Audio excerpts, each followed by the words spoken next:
Imagine living in Babylon more than 3,000 years ago. One night, a neighbor suddenly begins shouting in the dark, claiming that unseen voices are whispering inside his head. His family panics. People gather. And almost immediately, one terrifying question rises above the confusion. Is this person sick, or has he been punished by the gods? Today, we have psychiatrists, medication, therapy, hospitals, and diagnostic systems. Ancient people had none of that. They did not have modern terms like schizophrenia, bipolar disorder, clinical depression, or psychosis. What they saw were behaviors and experiences they struggled to explain. Screaming, hallucination, like speech, deep sadness, sleeplessness, delirium, agitation, seizures, strange language, or actions that seem to break the normal order of community life. So when we ask how ancient people dealt with madness, we have to be careful. Madness was not one single thing in the ancient world. It was a wide category of disturbing or unusual behavior, interpreted through the beliefs and knowledge of each society. Sometimes it was treated as a disease of the body. Sometimes it was seen as the work of gods, demons, spirits, curses, or moral disorder. Sometimes it became a family problem, a legal issue, or a threat to public order. Often, all of these explanations existed at the same time. In ancient Mesopotamia, including Babylon and Assyria, illness was rarely understood as purely physical.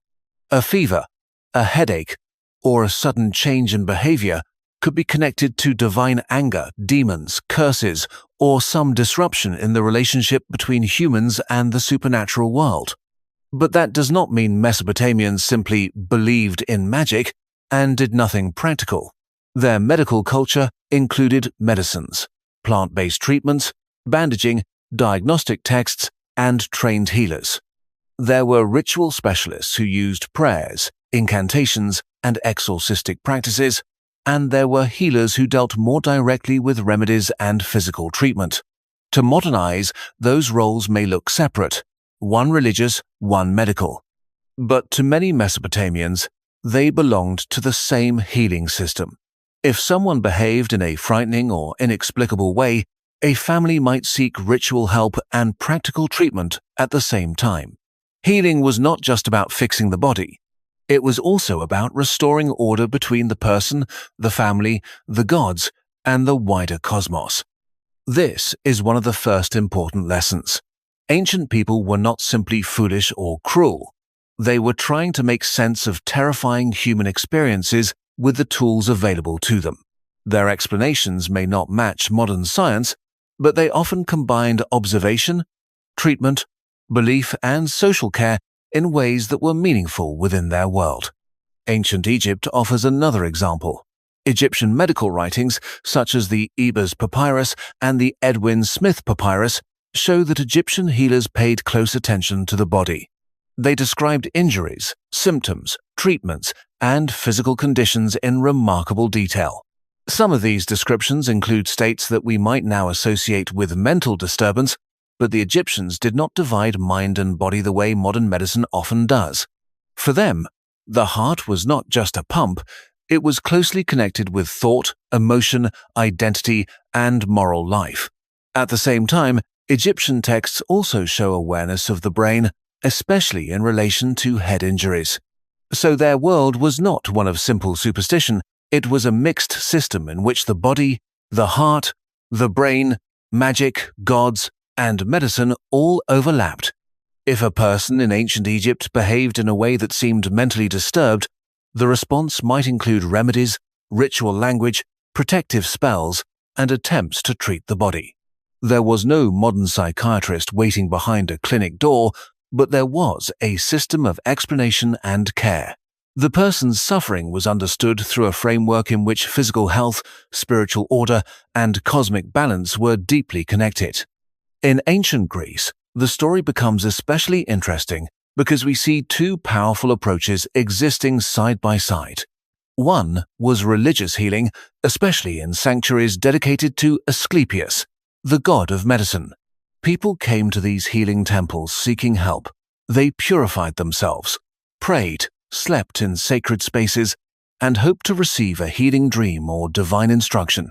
To a modern reader, that may sound like a spiritual retreat mixed with medical hope, but it should not be dismissed too quickly. Leaving a stressful environment, being cared for, resting, entering a sacred space, and believing that healing was possible could all have real psychological effects. We do not need to believe that a god literally appeared in a dream to understand why such an experience could matter to a suffering person. At the same time, Greek medical writers associated with the Hippocratic tradition pushed illness in a more naturalistic direction. Disease did not always have to come from the gods. It could have natural causes. Greek physicians described conditions such as mania, melancholia, and phrenitis. Melancholia, often translated as a kind of deep sadness or black bile disorder, was explained through the theory of the four humors. Modern medicine no longer believes that sadness comes from an excess of black bile, but the shift was still important. The idea that mental disturbance could be connected to the body, diet, sleep, age, climate, environment, and physical balance marked a major step in medical thought. Treatment might include changes in food, bathing, exercise, rest, relocation, vomiting, purging, or bloodletting. Some of these methods sound reasonable, others sound alarming. But the larger point is that Greek medicine began asking a new kind of question, not only which god is angry, but also what is happening inside this body. Then there is the famous and often misunderstood subject of trepanation, or drilling a hole into the skull. Many people have heard the claim that ancient people drilled holes in the heads of mad individuals to let demons escape. It is a dramatic image, and it makes for a gripping story. But the evidence does not allow us to state it that simply. Archaeology does confirm that trepanation was practiced in very ancient times. Some skulls show signs of healing around the opening, which means some people survived the procedure. That part is real. What is much harder to know is why any specific operation was performed. It may have been used for head injuries, severe headaches, seizures, epilepsy-like symptoms, pressure inside the skull, ritual purposes, or perhaps in some cases, behavior that people interpreted as abnormal. But ancient people drilled skulls to cure madness should be treated as a hypothesis in certain contexts, not a universal fact. A skull with a hole can tell us that a procedure happened. It cannot, by itself, tell us the patient's thoughts, symptoms, diagnosis, or the healer's exact intention. History often gives us evidence, but not always the full story. In ancient Rome, we see another layer: law.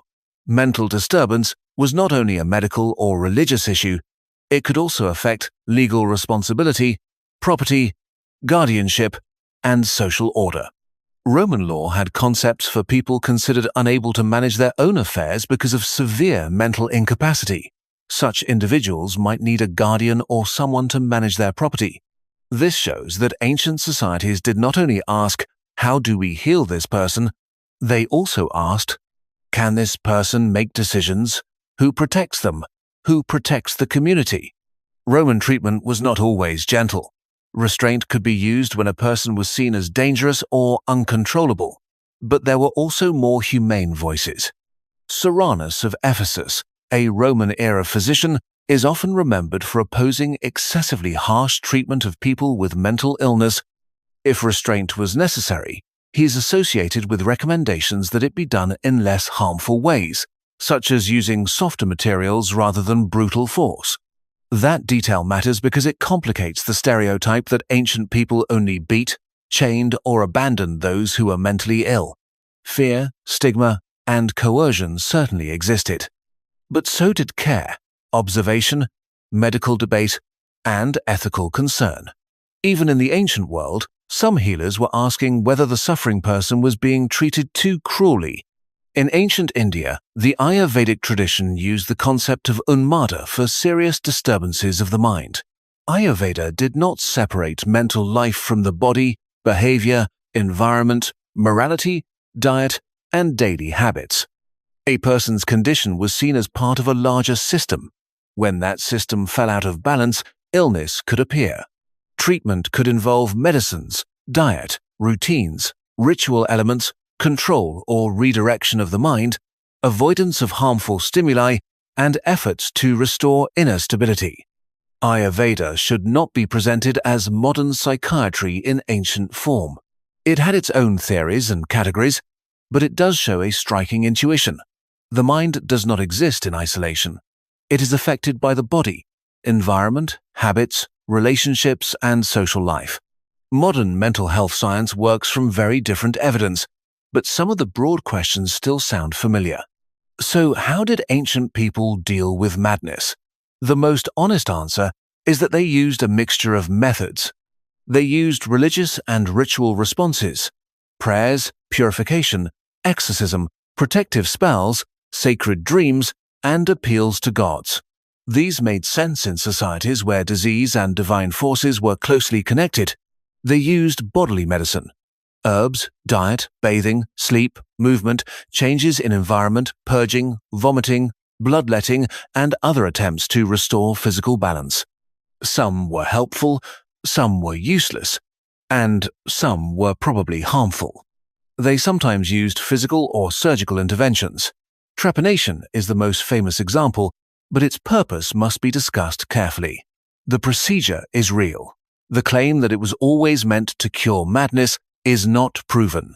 They also used social and legal management. Families cared for or controlled the person.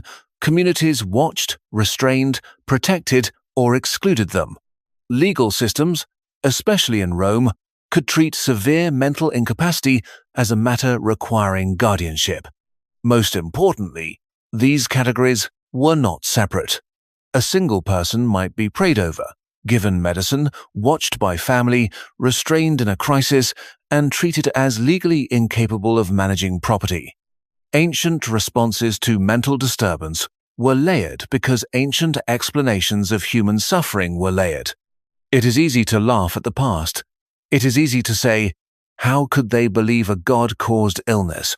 Or how could they use spells? Or how could they drill into a skull? But imagine their world. No brain scans, no antipsychotic medication, no modern neuroscience, no psychotherapy as we know it, no diagnostic manuals. What they had was observation, fear, tradition, religion, family, law, and the desperate need to respond when someone's mind seemed to break. The history of madness is not just a history of superstition.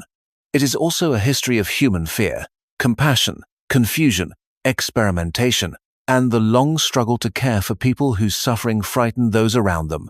Ancient people often misunderstood mental illness. They sometimes treated it harshly, but they also tried to heal it, explain it, contain it, and protect those affected by it. Perhaps the most haunting question is not simply what did ancient people get wrong? It is also this: when future generations look back at us, which of our own certainties will seem like the naive beliefs of another age?